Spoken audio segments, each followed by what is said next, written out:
What's going on, world? Today is the N.B.B. Defender Special. I'm Brookzilla, and today with me we have got Defiance, What's going on, guys? we've got Wolfbuster, Yo. and we've even got a special guest today, Shadow. Hell Shadow at yourselves. And yeah, so obviously, as it states, we are going to be talking about the new series of Defenders, and yeah, so we crack on a little bit because, like, what was kind of everyone expecting from the series itself? I was just expecting it to be longer, more than 8 episodes. That's my only. I thought they could have done more with it. As all the other Netflix series were 13 episodes, I was expecting the same. For them to drag it out a bit more, go play a bit about with the story. Don't get me wrong, it was a good series. I enjoyed it, but I expected more. That's all really. Yeah, I kind of agree with you on that. Because maybe it would have been better for them to make this 13, but then the Daredevil, Jessica Jones and all the rest of them, make them 8 episodes. Because sometimes they feel like there's a couple of episodes where they're dragging on. Yeah. And they're not, like, moving the story. But do you find, like, because for me, like, I get what you're saying, but I kind of found the tempo at times, if it was longer, would we have not thought the same thing? Because it was still kind of slow but quick, if that makes sense. Oh, yeah, I understand what you're saying. Yeah, I do 'cause understand. do you know what I mean? Like, with the adaptation of making them all kind of like 8 episodes, like, or 13, sorry, and having this as 13, I found it got a bit tedious with the others. You know, Yeah. Daredevil initially was, because it was kind of fresh. Like, Jessica Jones was cool, but Daredevil was fresh because it was just grey. Do you know what I mean? And it kind of went from 0 to 100 real quick. Yeah. But then afterwards, like with the others, as they kind of came on, I felt like it just really slowed it down.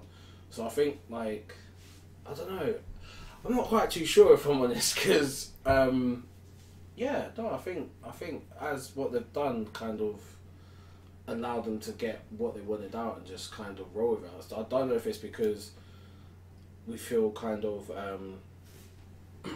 ripped off because we wanted more. Yeah, because maybe because we were used to the 13, maybe if they made it 10, or say, okay, it's going to be 10 for all of them now, or... Yeah. Yeah, I'm not sure how they're going to structure it, but it was good for 8 episodes. I enjoyed it, at least, anyway. Shadow, did you enjoy it, or...? Well, obviously leave this point to the end, but that's one of my biggest problems with the series. It's too short. There's way too much. You can even see it when you watch it. There's way too much content. Like, there's straight up episodes that could have been there. Like, I'll mention it towards the end. Like, one of my big things I felt could have been in the series. Like, just in the episode I did. Yeah. But I don't know. Like, I think personally, like, Game of Thrones this season has the same problem. Because it's 7 episodes, you burn from them quick. Like, there was every single episode I watched of Defenders was, before I knew it, it's over. And Game of Thrones is having that same problem, where it's like, oh, it's already over. Like, I burned through the first 4, then took a break. And then came back to it, like, hours later. Like, the first 4 I burned in, like, 3 hours something. Yeah. And it was just like, I looked at the clock, finished 4 episodes, looked back, 3 hours had gone. And it was just, it just felt weird.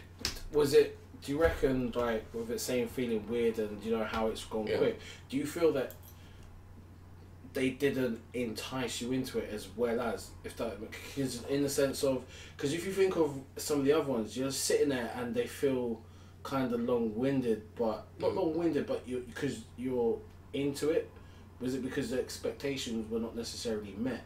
I think with this, it's like you didn't have to watch Iron Fist to watch this, because they introduce all the characters and they're slowly, like, interwoven, and they go from, at the start you see is it Elektra fighting Danny Rand, and they're in the sewer, and then it switches to Luke Cage, and then when they did the transitions, it was like each person's colour that you associate with them, like the whole mood and, like, the lens, everything was associated with them. So it was like yellow for Luke Cage, red for Daredevil, purple and blues for Jessica Jones. Yeah, I thought that was really good for, like, people who haven't seen the series before. I think maybe they did cater too much for them, but at the same time, you can see why they did it, because they're trying to get everyone to watch it. That makes sense. That makes a lot of sense. Because the thing is, as you're saying, that might have.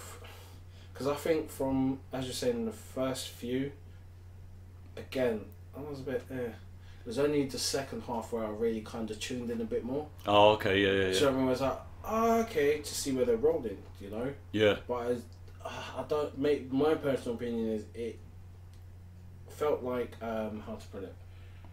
The DC films, you know, where we're saying about where on previous podcasts where they're not an origin but an because like you're saying we're interwoven and explaining that because they feel like they've got to reintroduce the characters again. Oh, you mean when they do like a previously on?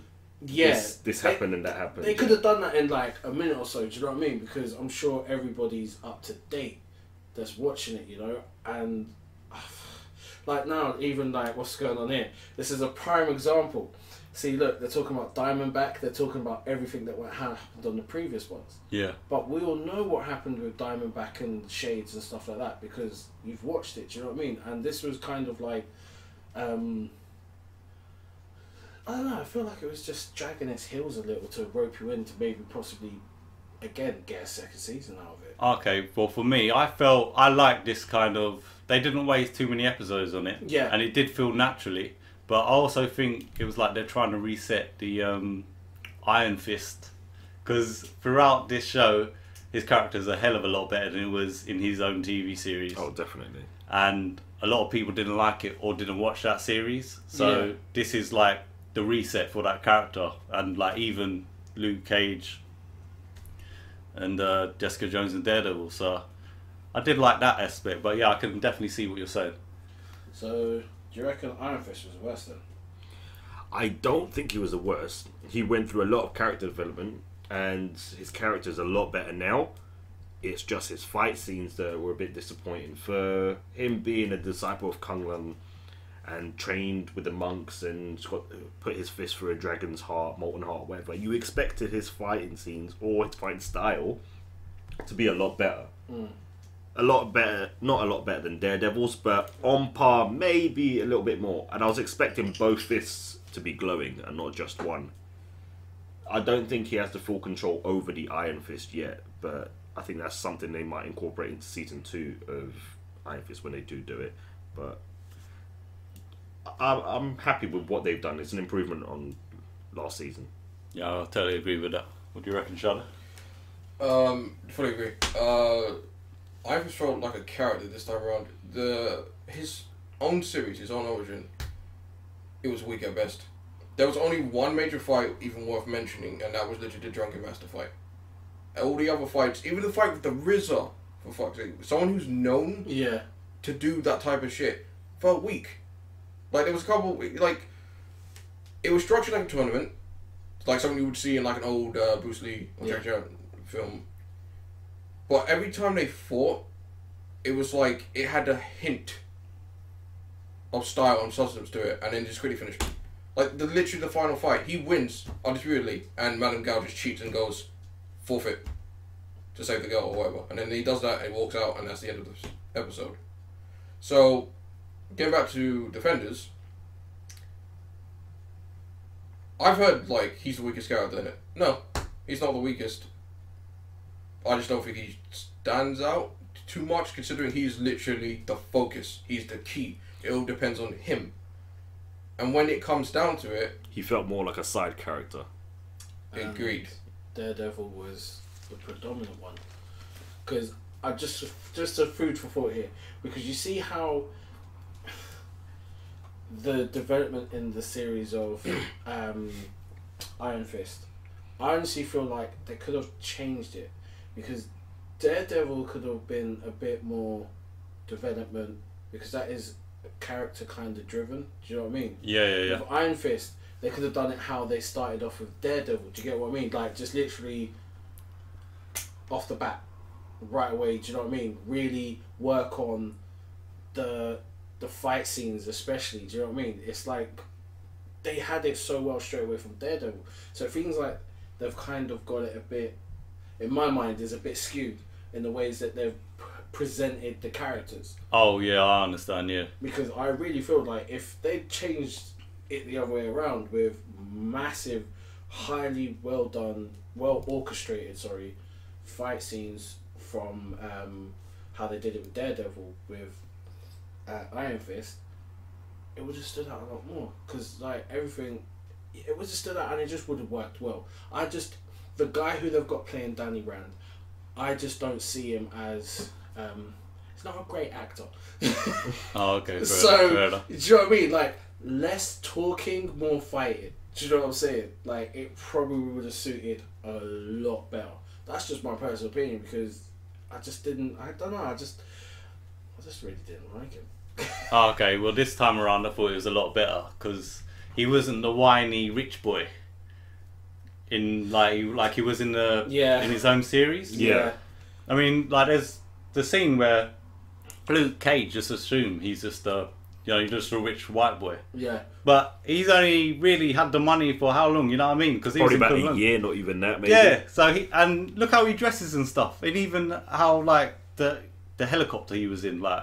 Yeah. You know what I mean? I'm pretty sure if we pulled our money, we'd be able to like rent that for like, you know what I mean? A day. You know what I mean? If we're lucky. But like, he didn't like, you know what I mean? He's not showy. He's not like, flashing his cash about and all that. But I do like how they have sort of fleshed out his character so you know what he's about. He's more focused. He's got the mission. He wants to stop the Hand. So that's his thing. Whereas Luke Cage, he comes out of prison. The first thing he wants to do is find out what's happening with Harlem. Because that's his place. He wants to know what's going on. And obviously Jessica Jones is just a drunk and she's like, she's okay with plodding on through life. Yeah. And I was shocked that Matt Murdock was no longer Daredevil now. He'd given it up because he didn't want to put his friends and those closest towards him like in harm and all that. So that I kind of did like that. I wasn't expecting it. Yeah. So yeah, I thought that was kind of good. I mean, it is true. So okay, out of like the 4 series, what's everyone take? Like who for them was the series and even the Defenders for them? Who was like the most predominant and favourite character out of the lot? Because that's one that's got. Because I mean, it's. Again, I'm gonna be for me personally. I'll give it. For me, it was Daredevil. Oh, okay, yeah, I can see where you're coming from. Because it was okay, and I'll break down why each of them were kind of, like okay. So Jessica Jones had a bucket, and there's too much like Sex and the City. That series in my mind. I'm sorry, but Luke Cage was just basically Shaft. Do you know what I'm saying? Okay, and it just got real corny, and the fight with Diamondback, it just got. Like, that suit just looked like something... his power suit just looked like something from a throwback. Do you know what I'm saying? Yeah. It reminded me of Iron Man 1, that when he came out of the cave and he had that makeshift temporary armour. Even that was better than that. No, this is something like, you'd make up as a kid. You'd find like your parents' jacket and some random freaking helmet. Do you know what I'm saying? Like it just really, the whole thing just came across as cheap, and then it was just really corny, throwing back like them fighting and then back to their past about boxing and stuff like that, and then you didn't see nothing. Do you know what I'm saying? It just got real corny real quick. Do you know what I mean? Like, and then Iron Fist was just a prissy bitch. Sorry to say. Do you know what I mean? Like it was just, and I find Daredevil kind of got that way, but what helped was the characters they had. The guy who played freaking Kingpin. Do you know what I mean? I can never remember his name, but he's Vincent D'Onofrio, innit? Yes, and he is an immense actor. You've got my man who played freaking Punisher, who's in, again, a crap load of stuff where he's a nutcase, and he suited Punisher's role very well. Do you know what I mean? Like, I feel that was the most together, and that initially gave me a new level of respect for Daredevil, because obviously after the freaking Ben Faggot movie, do you know what I mean? Like that just completely ruined it. But this kind of brought back for me. Do you know what I mean? Like, and I think out of it, he was kind of my favourite. And even with the fight scenes in Defenders, like he was really pushed forward as the most dominant. Do you know what I mean? Out of the rest. Yeah, he seemed like he was, because he's a veteran, isn't it? He's done it longer than they have. He's fought the Hand multiple times. He knows what he's getting into. That's why I did like the scene where he said, when Stick's introduced, and he's like, I'm done. I don't really care. Yeah. You can't trust Stick. Yeah. Well, now we should help each other, but you know, they all don't really want to be there together. But well, obviously, like after my little rant, what is your guys' kind of? Well, I don't have a favourite. I really don't have a favourite. I like the Jessica Jones series because it was totally different to Daredevil. She's not a martial artist. She is just a normal person who is plodding along through life and is okay with it. But also, she was a victim, and she's struggling to come to terms with it. She's got all this power, and she doesn't want to be a hero at all. She's different to Daredevil. She doesn't want to go and save people. Yeah, she is a PI. Yeah. But she is not trying to put on a suit and go and rescue people. She's completely different. Whereas she doesn't even want to hear the word hero associated with her. Exactly. And so does Luke Cage, don't like that term either. He even said it, that's your word, not mine. Yeah, there's a whole episode, I think it's called Hate for Hero or whatever it is. Yeah. So that was really good.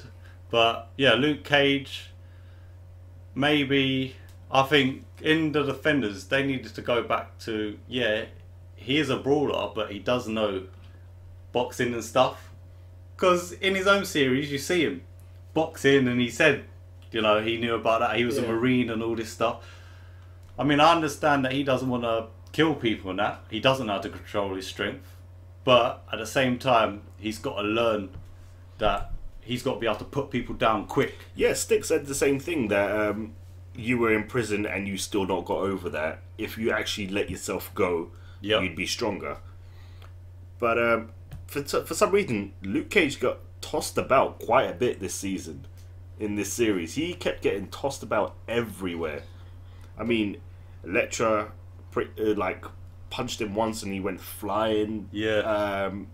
There was quite a few times I was thinking, he's supposed to be indestructible. His skin is not supposed to be taking damage. I get it when Stick made him inhale the fumes, that that's the one way he can be affected. But from the outside, they shouldn't even be able to make him budge that much. But yet he got tossed across rooms. He kept getting knocked out, and it was a little bit. I think they downplayed him a little bit to make him on the same level as the other characters. Oh, I totally agree. Yeah, okay. I think they just more wanted to humanise him, because the problem what would have happened was I think it's not just humanise it, but literally take it to the aspect of bring it down to a level, like as you said, Wolfbuster, of everyone else. Do you know what I mean? And I think it is really kind of bring it back down to a sense of where what's the word for it? Because you think these guys are not on Avengers levels, so they don't want it to be a Hulk-esque or Captain America-esque. They just want to kind of hold it back down to be a bit more realistic. Realistic, Street level. Street level, because like the Defenders are the kind of people, like they say, you see on road. Do you know what I mean? Like they all have their boroughs that they are around, that people know them, because same like, you know, like your friendly neighborhood Spider-Man. Like the thing is, they're there on the ground. Do you know what I mean? Like Avengers are doing some buck wild crazy stuff. Yeah. So I think I mean, they go into space, they cross dimensions, they go up. They do. They're extreme. Rick and Morty style. Pretty much. But yeah, no, I think it is a decent way to do it, but yet you still kind of feel that something more's gonna come out, because this kind of me feels like a lot's been left unfinished. Yeah. Agreed. You know, like they've really left it people to really kick off, and then if they're gonna leave it for a year, depends what they're gonna throw in between. They've got to have something in between that to keep people kind of moving along, because when you think about winter, oh damn, I can't believe I said winter is coming. No, but around winter time and stuff like that is when you've got your TV shows. Do you know what I mean? So I think they might get away with kind of leaving that gap, but I think with everything that's coming out, movies wise, you know, your TV shows, you kind of run the risk of just people kind of forgetting, because that's why I think for me it was just like with all of the series that they did, like even with kind of Jessica Jones and Daredevil, they're the prominent two that were first few that were done. You kind of just to the back of your mind. Yeah. You know, like you kind of just got what's the word for it? Yeah, it's kind of got left back. Do you know what I mean? And you know, it's keeping it fresh, because this is a series. If kept fresh, it will be freaking amazing. I sorry to cut you off there. I don't think we're going to get another Defenders for at least 2 years, more or less. And we're not going to get another Daredevil as well. What they might do, they'll probably add another season for Luke Cage, Jessica Jones, and Iron Fist. To, one, build up their fan base. Two, flesh out their stories a bit more from what's happened afterwards. And obviously Daredevil has already had a second season. They're going to give him a bit of a rest. If he does get a third season, it will be the aftermath of what we've just seen. So him waking up at the church bed. Is he himself? Has he had the substance in him? Or how did he escape? Who helped him escape? We all think it might be Elektra, but we don't know. Madame Gao was still down there herself, and she ain't dead. Yeah, she ain't gonna die. I mean, 3 of them or 4 of them are already dead. I think the only ones that are left are Madame Gao and oh yeah, it's just her left, really, isn't it? Because the African brother got his head chopped off. Yep. Bakuda got his neck sliced and head chopped off as well. Yep. The Japanese brother as well got sliced up. Yeah. See, he's the other one who could possibly be alive, because we only just saw him impaled. Yes, okay, they don't have the immortality anymore or whatever, but we've seen how we saw N.B.B get burned alive and come back like it was nothing. True, he had the substance, but I'm saying like there's people who have actually had worse off and they come back like it's nothing. So it's definitely those two. Well, it's definitely Madame Gao. We're gonna see her.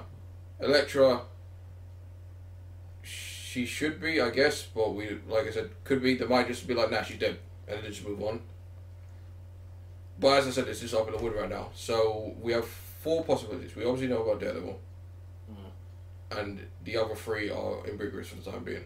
I would definitely say Madame Gao's coming back though, because she is being the most prominent in all the series. Yeah.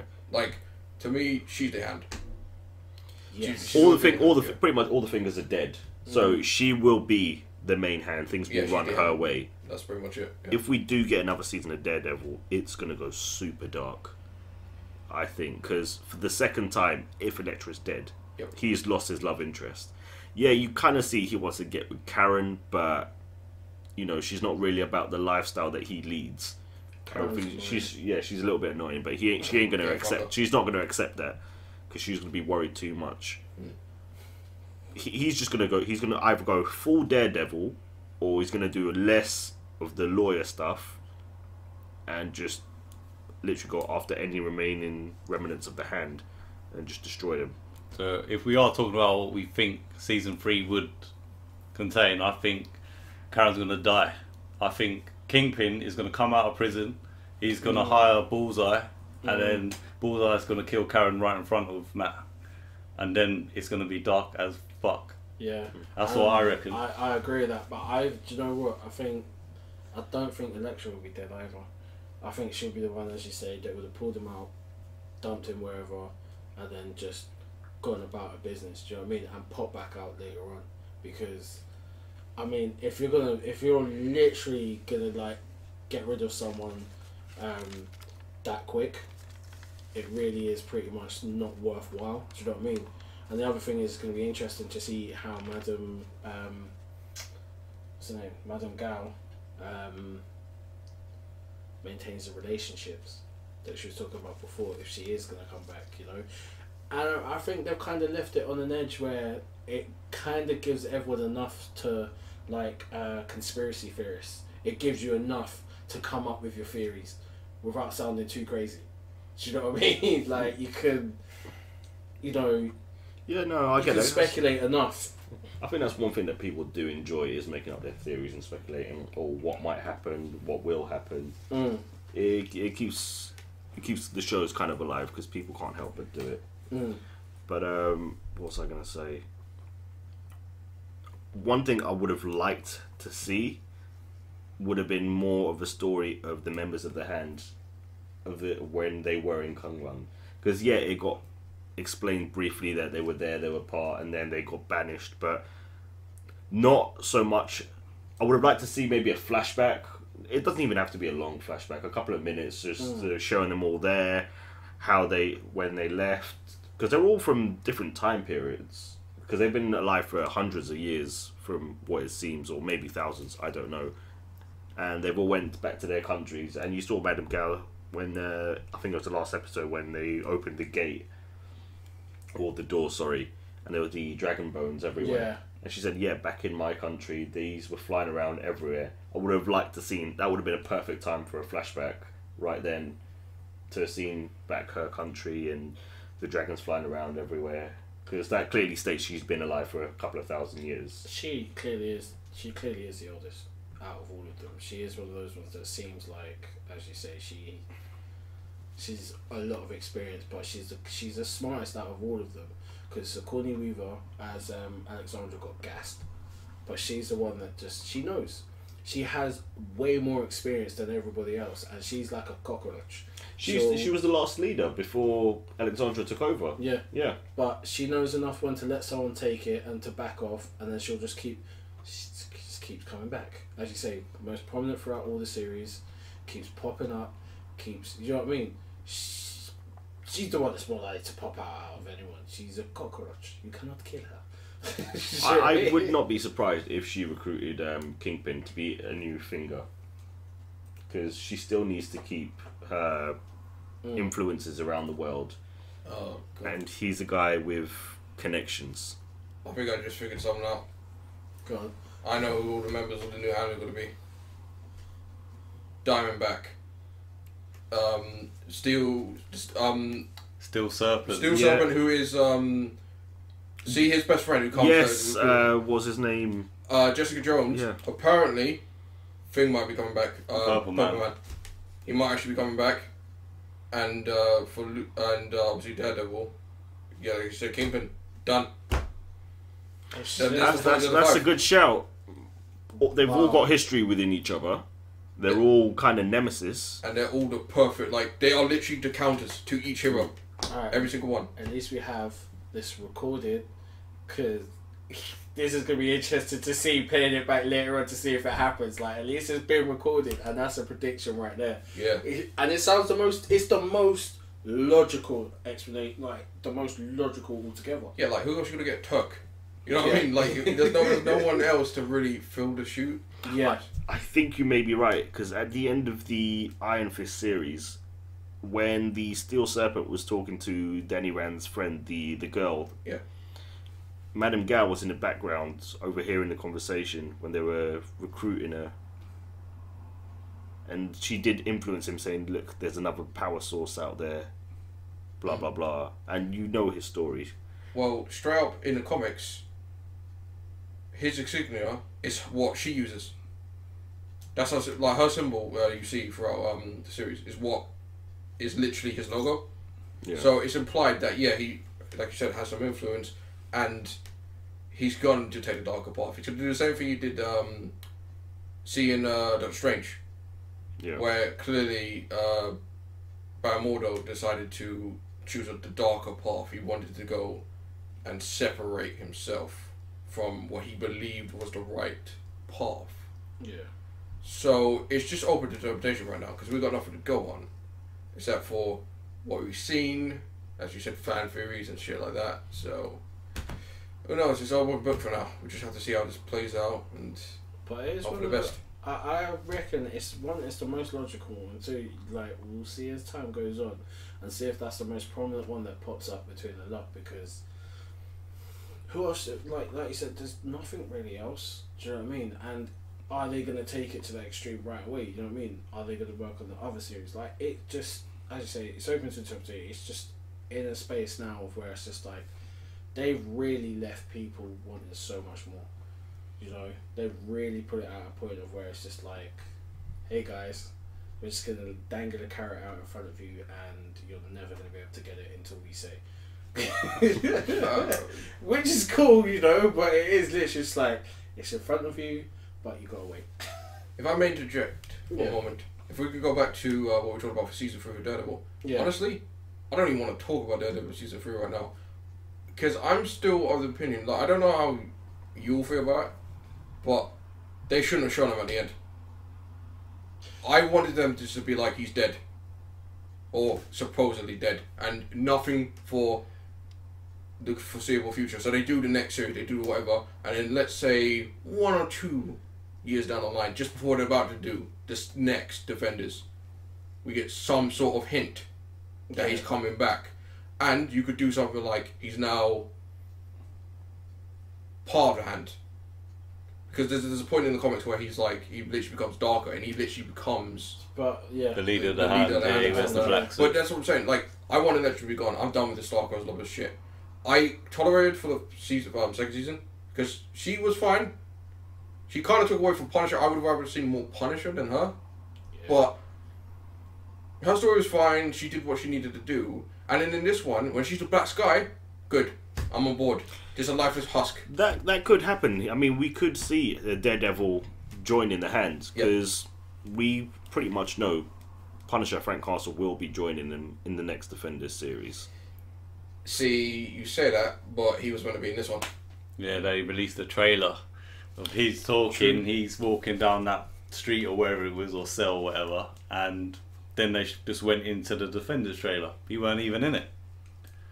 Didn't even get, he got mentioned once, and that was about it. Yeah. Yeah. So they're going to do his own individual series. I mean, yeah, he's getting his own series. I think it's coming out next year, if I'm not mistaken. No, November. In November. Oh, this November, isn't it? Yeah, so that's literally meant to be the next series. It's just they've said nothing about it, which, to be fair, I prefer. I want to go in cold. I don't want to know, like, every little thing.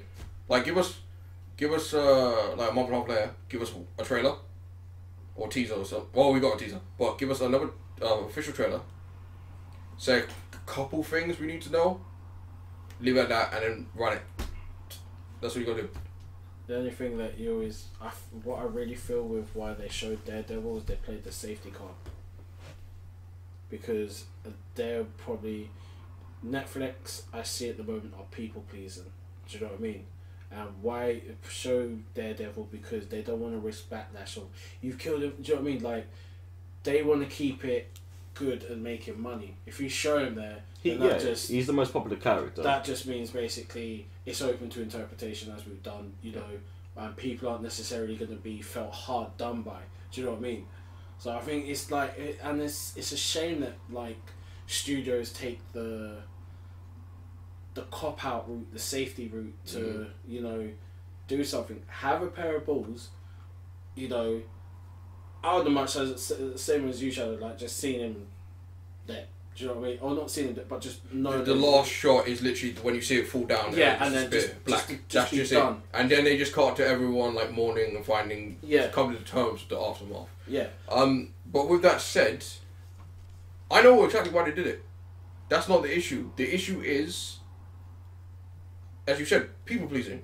People are gonna have theories regardless anyway. Like, people are gonna be pissed off because you showed them. Yeah. Like, you're not gonna win. You're not gonna win either way. I just personally would have preferred if, like I said, you move on now. You show different things. You show people progressing, not taking step backs just to please people. Like, there's a hint at the end, which I think, Defiance, do you wanna? Oh yeah, well basically that extra scene, that's for like hardcore fanboys like me. Basically what happens is when he wakes up, the nurse or whatever, she says, oh, get Maggie, tell her he's awake. Maggie is his mother. Maggie is Sister Maggie. She was in the orphanage he was from. Yeah. Damn, so Agnes orphanage, that's where. Yeah, so when he said Maggie, I was like, oh, he's going to meet his mum. You know what I mean? But I don't know how it's going to go down. So because she says it like that, I don't think he's been resurrected or anything. Because it wouldn't make any sense, because Maggie is not part of the Hand or anything like that. She may have known of Stick and may have helped him. Yeah. Like, you know, okay, this is my son, he's capable of this and that. And sort of pushed or eased Stick to finding him. Yeah. And it would be good for them to show that, okay, maybe she has been behind more than meets the eye, you know what I mean? Because she's never really been mentioned. You know about the dad, and what he went through. But yeah, that last bit, that was just a fan thing, man. Because if you did not know that, it doesn't mean nothing. We said, like, even if I didn't know, why is she saying get Maggie like it's a, you know what I mean? Or just Very tell true. them he's away. They wouldn't have just said her name like that. Specifically, Yeah. just to make sure that, I live in the hints as they always do. It's become a big thing with them, man. It's kind of... It's what Marvel does, and DC. They love dropping these Easter eggs here and there for the hardcore fans to pick up on. It's if they cause a discussion for them. As soon as they drop an Easter egg and someone notices it, that's it. It's a topic people are going to talk about it for a while. Yeah, it is, and I think it will be. I think that's going to be the biggest one out of everything else. I think even far beyond what's going to be moving forward, like with anyone else's shows. I think that's probably, as you mentioned it now, from it, that's like the biggest thing. It's one of the biggest things. That guess what? It brings everything back to Daredevil again. Yeah, if you think about it, it's just so you've had everyone else kind of take centre stage towards the end and kind of look like they're moving forward, and then at the end of it, you just throw it right back at Daredevil. Yeah, I think they may have done that because maybe they don't know what they want to do in season 3, but at least now they'll have a little starting point. Yeah. And then they can just build from there. But with the end scenes, I was just a tiny bit disappointed where, you know, where you see someone perched on top of the rooftop and it's all blacked out? Yeah. And then the light comes on him and it's Danny Rand, and now it looks like he's going to be the protector of New York. He's taken over from Daredevil because he respected him and he does feel at fault for his death. I thought he was going to have the headscarf or whatever. He's going to don the costume, Because I thought, do you know when, was it in episode 3? At the end of episode 3, they all go to the building and they're all fighting. Yeah. And Matt is wearing her head the scarf. I thought he was going to take cues from that. That's what I thought. I mean, the suit and that looked alright. Whatever he was wearing, the costume looked alright. Yeah. But when he was perched on top of the bit, I was so expecting him to wear the heads off. That's what I was kind of disappointed with. Because Daredevil was the only one wearing a suit. So it looks weird when they're all standing next to him. You'd expect a rich millionaire or billionaire, whatever, to try and protect his identity a bit more. That's the problem. And he's just out. Look, he's known. His story is famous right now. He's come back after X amount of years of living in the wilderness. I'm guessing that's the story he's told the media.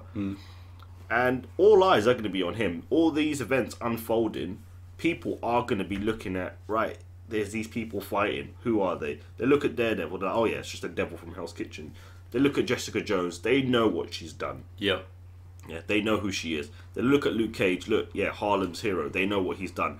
Then they'll look at him and they're like, right, why are you here? Who are you? They're going to want to investigate. You'd expect him to protect his identity and his assets. Because it's not just that. Yeah, but you got to remember, when if you look at how he's been brought into his series, he didn't give a fuck about anything else. His mindset was the hand, and you know what I mean? He didn't care. He had no concept of his money. He didn't care about that. His sole purpose was taking out the hand. So he never thought about protecting his identity. There's been no consideration because that's not he's still a tool for the, do you know what I mean, for fighting the hand. Yeah, he says it himself. I am the weapon. He's the weapon, but he has no consideration. Maybe it might come in later on, but initially, with all that, he has nothing. There's nothing that states that he even cares. Do you know what I mean? He even considers his identity. He just knows that's what I was. I want to get that shit back. That's all he wanted, is get it back and then fight the hand at the same time. There was no kind of middle ground. Do you know what I mean? He never cared, because you would have kind of seen it from earlier on, like where you see with freaking, obviously in the Daredevil one, he's tried to cover himself up from early. Do you know what I mean? He's tried to protect his identity from early on. My man, he didn't care. He was out there, the only thing he wants to do is take out the hand, and lucky enough, the only thing that's been lucky is when he's been fighting the hand, it's been more in the shadows. So that's where they've kind of tweaked that out of it as well, because he's never really been in the spotlight when he's been fighting. Everything's been in the sewers, everything's been warehouses, everything's been out the way. So he's gotten lucky. So maybe moving forward, as he's now, you know, going to be the protector of New York, he might consider that. Do you know what I mean? Because this is he's what's the word for it? He's not inherited, but he's it's annoying when I can't think of that word. You know, like he's taken on board what he is, a millionaire and a weapon, you know? And I think that's one of the things where it might be moving forward. But initially in that series, he didn't care.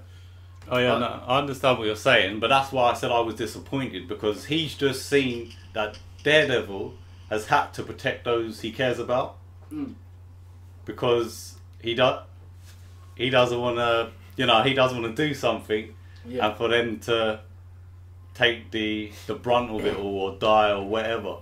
So in the series, you know, when they're in the restaurant and they'll look at Danny like you're an idiot because he said, "Oh, it's probably my fault. I rang Colleen to tell her where we are and all this." And obviously they've traced the call to them.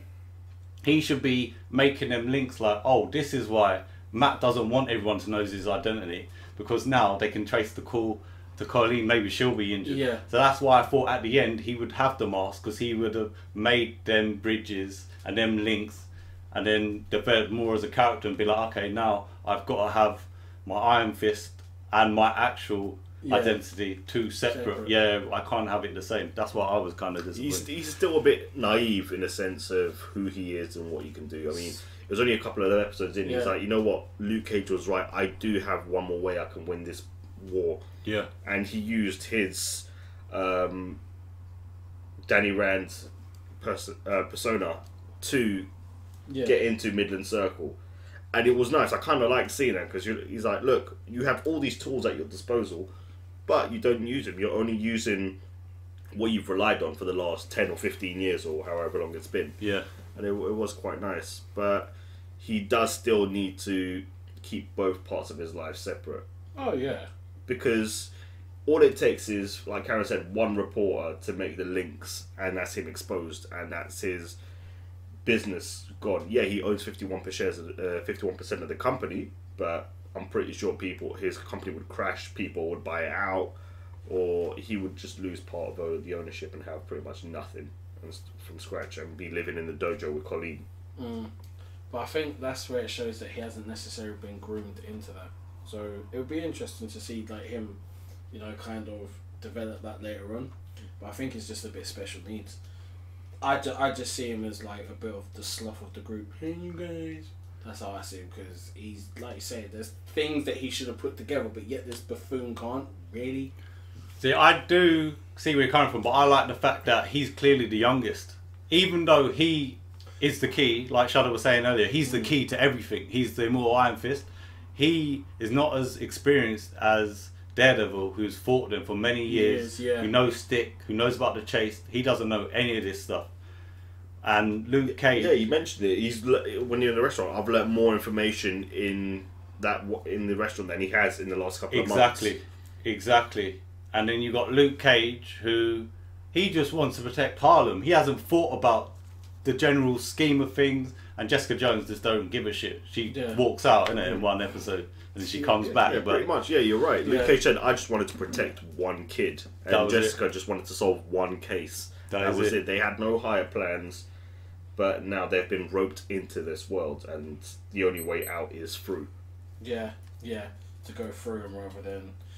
I get it. So, with the series in general, like, standout moment for you guys? A standout moment? For me, personally, I know it might sound weak to everyone else, but it has to be when they all kind of meet each other, the way Luke and Danny meet. In the alleyway. I thought that was a great moment for me. No, I totally agree with that. Yeah, no, because it was just... Do you know what, for me it was... it's something so small but so critical to the whole show, the way they all meet. Yeah. No, I get you, because I enjoyed the bit of them, like, finding out that, they're getting them to clean up freaking bodies. Do you know what I mean? When they're spraying the stuff over the bodies, they're cleaning up dead bodies, do you know what I mean? Yeah, they were both there for different reasons. Yeah. But at the same time, for the same reason. Yeah. Nah, I get you with that one. That's actually pretty cool. It was a unique way to bring them together. Yeah, They but did yeah. it really nicely.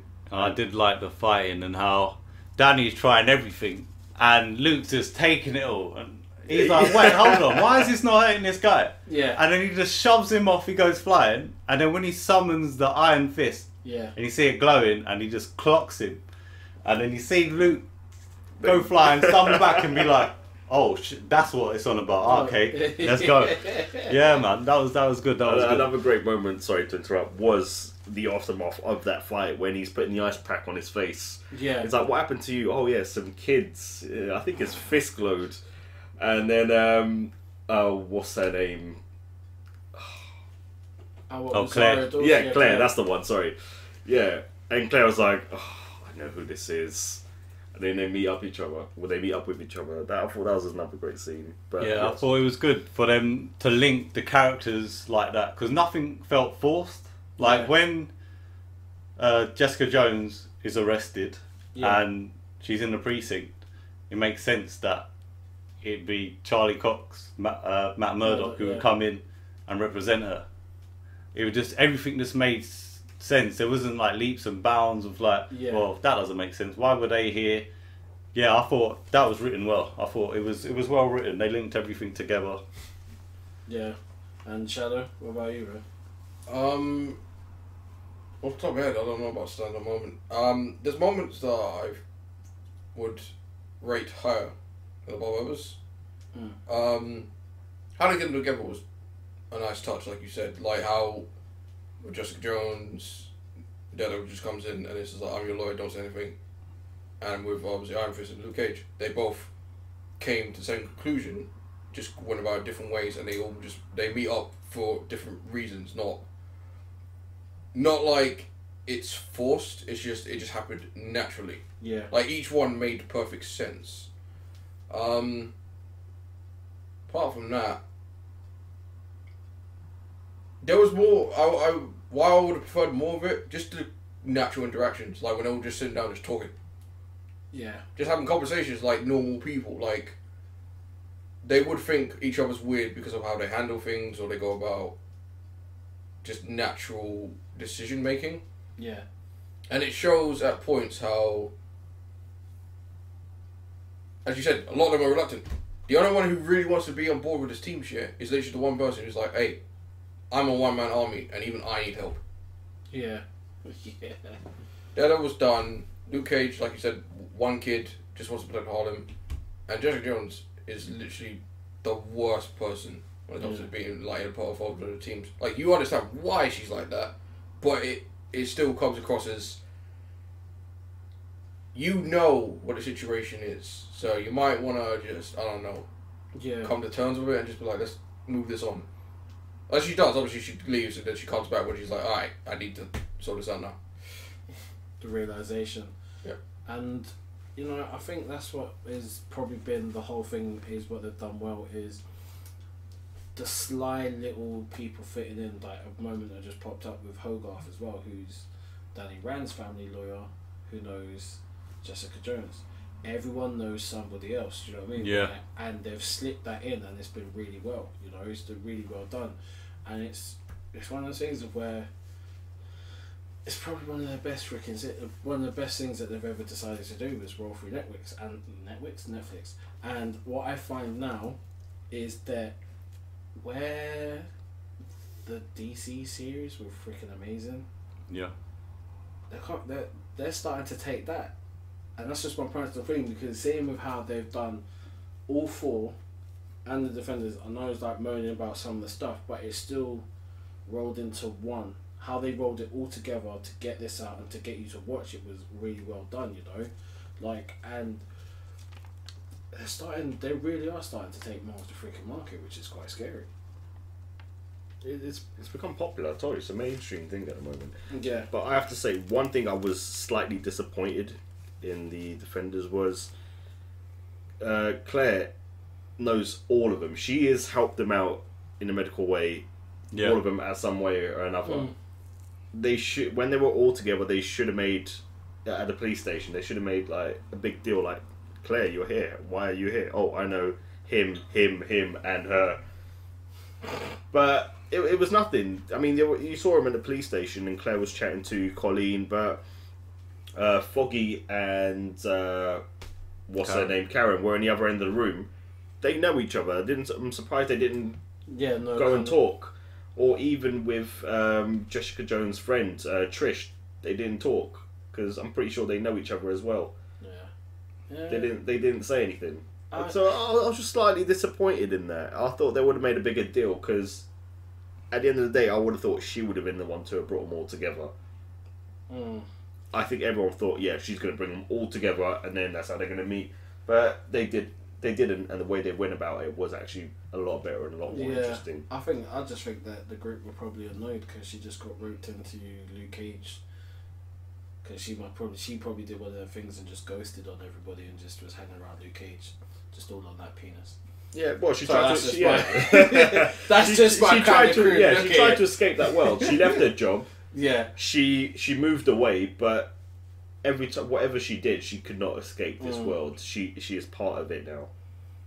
It's going to be interesting to see, and then all I'm saying is, what was interesting was Colleen going to see Misty at the end. No one else did. No. Poor thing, got her arm cut off for, the great good. She's got no one to blame but herself for getting her arm cut off. Yeah, she was doing her job, but she got warned, look, don't come in here, don't approach the scene, it's dangerous.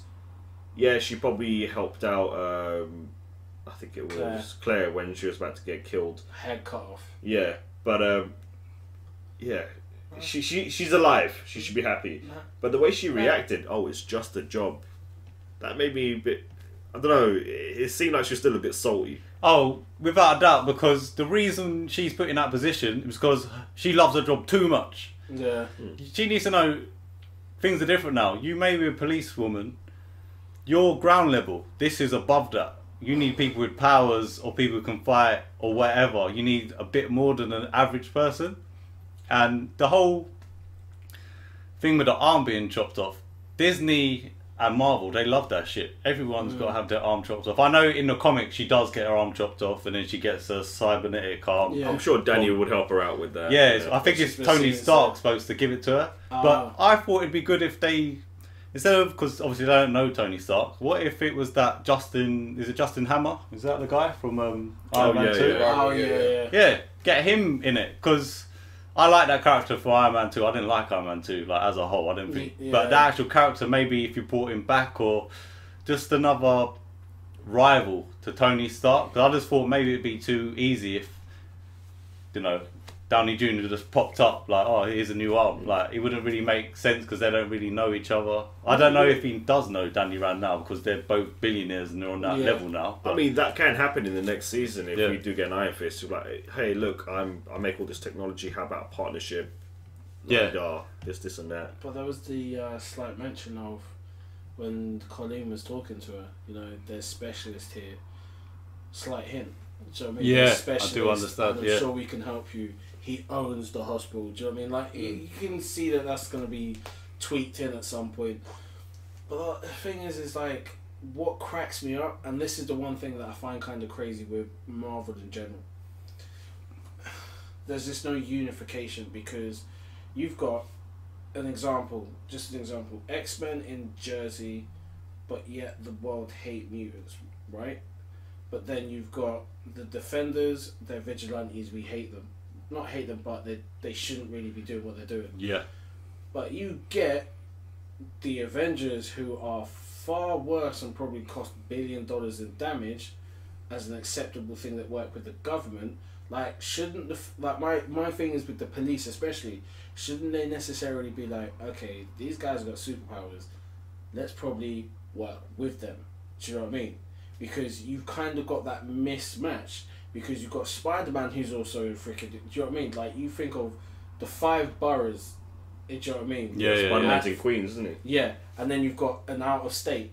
All pretty much interlinked. But yet, it's so many different worlds. And the thing is, it's just that continuity of, like, I'm sure... because you look at the start when people kind of see what Luke Cage is doing, it's kind of cheering him. Do you know what I mean? People are on board with that. But out of nowhere, it's the change. The vigilantes, they shouldn't be. But I'm sure these guys can do some serious stuff, people will be on board with that. Do you know what I mean? I'm saying the logical sense is if that person ain't doing nothing bad, we're gonna be on board with it. You know what I mean? Because at least within DC's kind of world, yeah, everyone kind of has the same. It's all on the same page politically, as well as how it interacts with police. You know what I mean? Thinking of a brighter word for police, but you know, with the police, like with the Law enforcement. law enforcement. Do you know what I mean? It's just that kind of shame because who wouldn't want the defenders to? Yeah, help out the law. Do you know what I mean? Because if these guys are doing something, I'm sure in your mind you're gonna be thinking, okay, you had Avengers doing some stuff. Do you know what I mean? And if these guys are saying something, you kind of would take it on board. Do you know what I mean? Regardless of your job or not. Which works well for Misty, but then her boss, he's kind of, I don't know. For me, I can't quite put the words to it, but it was just a bit lackluster. If that makes sense, not lackluster, but it just No, didn't I can see where you're coming from. Yeah. Yeah, it just kind of didn't all tie in together for me, you know. So, but again, other than that, for me, as is, it was cool. Kind of let down a little, but. I hate to say it, I'll probably watch it again. I'm that kind of person. I probably will end up watching the series again, or when the new one comes out, watching that as well. Oh, okay, You yeah. know, even though I was kind of a bit with it, you know. I mean, I've got people that don't watch any of the Marvel Netflix series, so I'll probably sit down with them and watch them all again. Try and tie them in and get them to watch it. Yeah, pretty much. I mean, I've done them with like other series like Agents of S.H.I.E.L.D., so why not this? Yeah, I don't. Yeah, it makes sense. The only one thing I have to point out as well is why do we never see in the skyline the Avengers Tower? It's not. Is it Avengers Tower still? But even if it's not, you would still. It's Star Tower slash Avengers Tower. Yeah. Yeah. At this point, it would. I thought because they moved the base, didn't it? Yeah, they've moved to a separate facility now. But yet the tower's not gone. Yeah, the tower's They wouldn't still, take, no, and this is what I'm saying. The tower wouldn't have been taken down. What I'm saying is, like, this is just something really fucking sneaky of me. I apologise, but it was just like for continuity, because you think they're within those boroughs of New York, and the Manhattan skyline is one of the most prominent things. You know what I mean, in New York. Yeah. Where Stark Tower or the Avengers Tower was, like, they wouldn't have taken it down. They just, do you know what I mean? You would be able to freaking clock that because that was one of the biggest. I got 2 words for you. The incident. That's literally what it is. They don't ever address anything from the movies by name. It's always that big green guy, that billionaire armored flying dude, or was it? The guy with the hammer. They never want to address anything. So we're in a weird situation with the Netflix shows where it's same universe, but it's not at the same time. It's like, think of it this way. There's one timeline for everything Marvel right now. And it's split to 5. Because you have Sony with Spider-Man, you have Fox with X-Men and... Deadpool and, yeah. Well, X-Men they count. And Fantastic Four. You have this Netflix series, or like just Marvel TV series. And you have like the cinematic universe. So, and then you have what the 5th one would obviously be whatever lies elsewhere, like outside of the jurisdiction. So how it works is because they have split up, each person has split up the pie. There's something you can't do. Like, to bring up another point you made about like the X-Men, like what you got about why are they prejudiced, because you gotta understand, in the comics, yeah, it doesn't make sense why X-Men are prejudiced when it's like they team up with the Avengers, they team up with the Defenders. Like every superhero in the comic universe is in like 5 different teams. They're always teaming up. They're always around. So the idea of someone going, I hate people with special powers, is like, dude, there's a special power person literally down the street. Everywhere you look, there's someone. You should be used to this. You should accept this. There's always going to be bigots. Yeah. Nothing you can do about that. But it should just be common knowledge, and it should just be mildly accepted. Whereas the reason why it works in the cinematic universe is because in Fox's universe, it's just X-Men. Yeah. They've got nothing else. They got nothing else. They got no frame of reference. So there is no Spider-Man. There is no Avengers. There is no, there's none of this people with powers saving the day. They just see it as it's a mutation. It's a disease. Because the whole point of X-Men is the gay agenda. That's just right what it is. It's just, instead of having that, let's just have people who are different, who can do odd, peculiar things that might save you or might kill you. And it's the idea of the realization of today's enemy could be tomorrow's friend. Yeah, it's that realization, and vice versa. Yeah. Because as a whole, Cinematic Universe is fine for what it is, but as you say, the continuity is all over the place. The Netflix series, as you were saying near the start, they're trying to run back certain things because of Iron Fist, and it did come across like they almost don't want to acknowledge Iron Fist happened. Yeah. Like, yes, they have the key points, but it's like you literally, like we probably all agree, you could literally take away that series, and nothing would really be different. Like, if this was the first time we saw Iron Fist. Yeah. Obviously, it had to be a bit more grandeur. You can't just have him... You can't just have some dude finding the sewer and it's just like, oh, that's Iron Fist. You would have to do something more... Like I said, more grandeur and, like, explosive to introduce the character. But it still came across in the sense that as a group, as a whole, we've seen their stories. We've been told that's why they had to do what they did. Because, yeah, you could, as you said, where you point out the fact that they had to run back a lot of the acknowledgement, like, this is who they are, this is what they've been through, blah, blah, blah. Yeah. You gotta do that for the new people. You gotta do it for the people who are just like, well, I don't know about any of this stuff, but, ooh, Defender sounds interesting. And to one of my biggest complaints with it, how short the series is. There needed to be more. I get why people complain, but at the same time, it's like, dude, this is how it is. This is how it's structured. They've done this 4 times before, yeah? 13 episodes. Why do they now have to change it now for the freaking crossover? The crossover, as Defiant said earlier, should have been the one that had 13 episodes. If everything was 10, because you could, I would be, but I'm being perfectly honest, you could definitely take a lot of scenes from all the other ones. No matter how great Daredevil is, Luke Cage, Jessica Jones, you could definitely take away certain sections, like certain parts, and yeah, you would probably cut it down to by like 2-3 episodes easily. So yeah, 10 episodes, and then go to 13 for the big finale. Because I was gonna bring, because we're kind of wrapping up, I'll bring up this point now. This is an episode I think should have happened. This is my synopsis. This is what they should have done. So the previous episode, ends on a cliffhanger of they're separated. They're trapped in different locations. Yeah. Right? It's a twist though. You do something no one's expecting. Everyone's expecting Iron Fist, Luke Cage. Everyone's expecting Jessica Jones and Daredevil. No. You have Iron Fist and Jessica Jones and Daredevil and Luke Cage. People who would not really team up, who have drastic different ideals and like how they go about things. Yeah. See what happens. It's the idea of like, could it be a ticking time bomb? Could it work? And the entire episode is they all have to work together. They all have to get out of the situation. And by the end of it, they all escape or whatever. They all meet back up to deal with whatever threat it is. Yeah. And that could have been a full episode. And I would have enjoyed to see that because it's a dynamic no one's expecting that we don't see for the series. Because we obviously, Luke Cage knows Jessica Jones.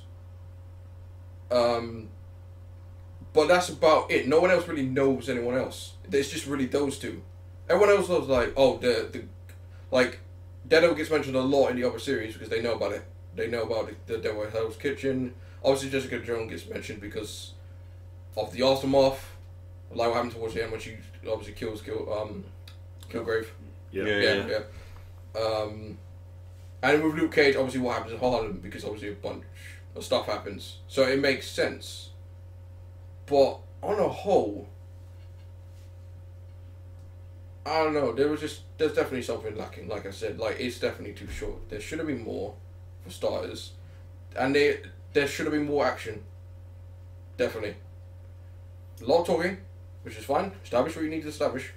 But there should have been more focus. And it did come across as it's nowhere near the levels, I'm going to point this out, of the recent Fantastic Four. Whereas you don't believe for 1 second they're a team or family. They are 4 complete strangers. You have no belief in them whatsoever. Yeah. Yeah. This one, yes, you believe they're a team, but you also they're mismatched. So you're like, yeah, they're dysfunctional. They're all over the place. Like Daredevil is the first person to run off when they're about to fight. Our Stick tells them stick together was will stay alive.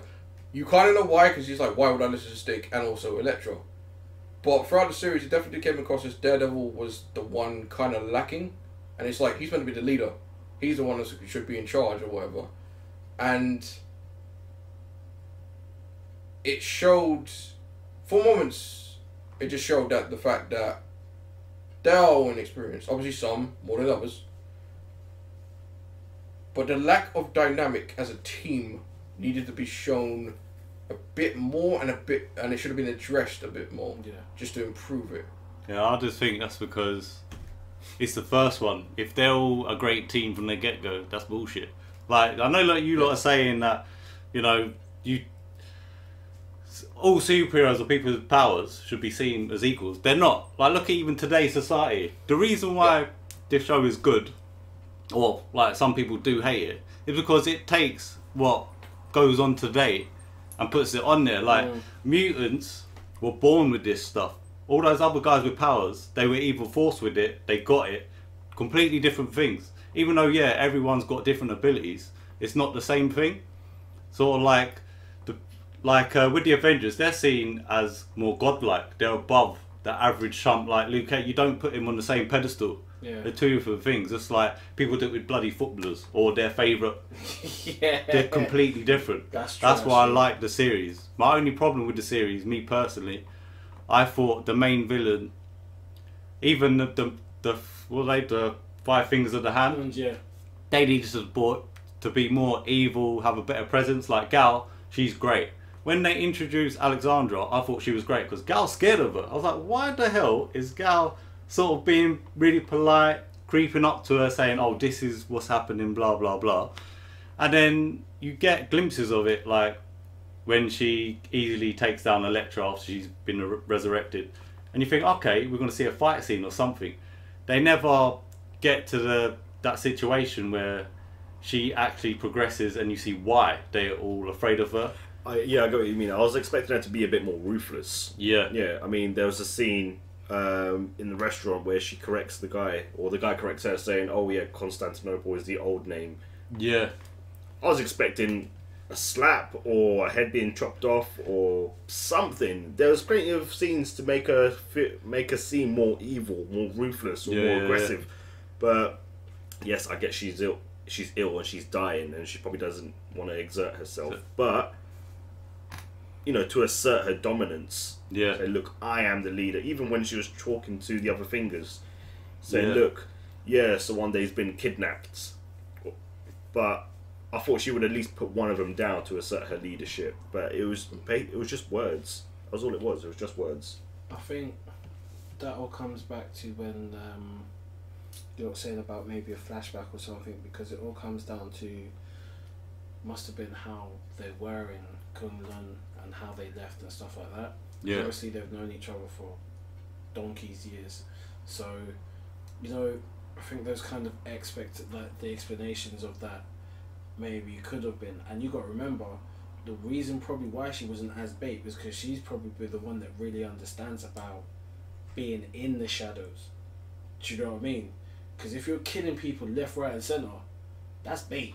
Do you know what I mean? Yeah, you can have people clear it up, but it's just kind of, I don't know, that's just my perspective on it. Do you know what I mean? Like, I was just going to, not to cut you off. The thing I was going to say was, but here's the problem. She straight up literally says to Danny Rand when he shows up, we ain't trying to hide. She spends a lot of the show showing herself. She doesn't really... Here's the biggest problem. She is a puppet master. She's a puppeteer. She controls all the strings. Everyone shook with her. Like when you brought up the scene of in the restaurant when she corrected. If you noticed, when they're making it, they look shook. Like, oh shit, we fucked this up. We're screwed. So there's tons of those moments. But the problem is she doesn't do anything. Like Sigourney Weaver is unfortunately too good for the role. she's a great actress. She did perfectly. She's intimidating. You believe she's a threat, and you spend a lot of time going, let's see what she's up to. You know what I mean? Like, I want to watch not Sigourney Weaver, Alexandra's doing. You know what I mean? You want to see how she progressed. And as you said, I wanted to see more Ruthless. Because she was about to square off with Murakami. Straight up. And it was implied he wasn't going to win, even with her weakened state. But, of course, cut to something happening off screen, and the situation's resolved. Yeah, and of course... Even in the restaurant, when all the heroes are in the restaurant, she just sneaks in and no one noticed her sneaking in. She completely disguised her presence. Not even Daredevil managed to hear a heartbeat. She was just there. And she's like, oh, by the way, now you're all here, you formed a bond. I see you formed a bond or whatever. No one heard her sneak in. So she's clearly a great, I wouldn't say spy, but she knows how to get around situations, how to get in situations. She was there. No one expected her to be there. And she easily got out as well, without anyone seeing. Yeah, she kind of just like sneaked off to the side. Yeah. I think that's kind of their storytelling, and it's the subtle way of showing her strengths. Do you know what I mean? Yeah. How she holds the power. But again, you know, there's so many things that we all believe in, all would have liked, and you know, because from what we do to what another set of people who can do is completely. So it's a shame that it's always going to be a hard bridge to cross with any type of series, movies, anything that's been adapted from, you know, the comic book format, you know, graphic novels. It's difficult. And there's only a few that have actually managed to survive and really make it. Yeah. And I think this is one of those ones that, with the increased amount of time, they will do a lot better. Because, you know, like, just as an example, from a graphic novel, The Walking Dead. Yeah. That's not slowed down at all, you know? That's not really slowed down. It's because obviously they're rolling together, but if they do it right, this, in my eyes, The Defenders could be something that could be a long-lasting show, you know? Because it's something that, it's, as you said, with the Avengers being gods and these are just your everyday people. Yeah. That really is something you can relate to, because I think you do kind of get sick and tired of just the world getting smashed up. It's nice to have a bit of a concentrated storyline. Yeah, because they're on your level rather than than the thing. So on that note, I think it's been a bit of a epic discussion on The Defenders, and I have to say for myself, Brookzilla, it was a pleasure. And obviously today we've had Wolfbuster. Yep. We've had Defiance. Yeah, it was great, guys. And with our very special guest, Shadow. Indeed. And obviously check out our previous podcast. We're gonna have more coming out, and enjoy the days, guys. Peace out. Take care. Later.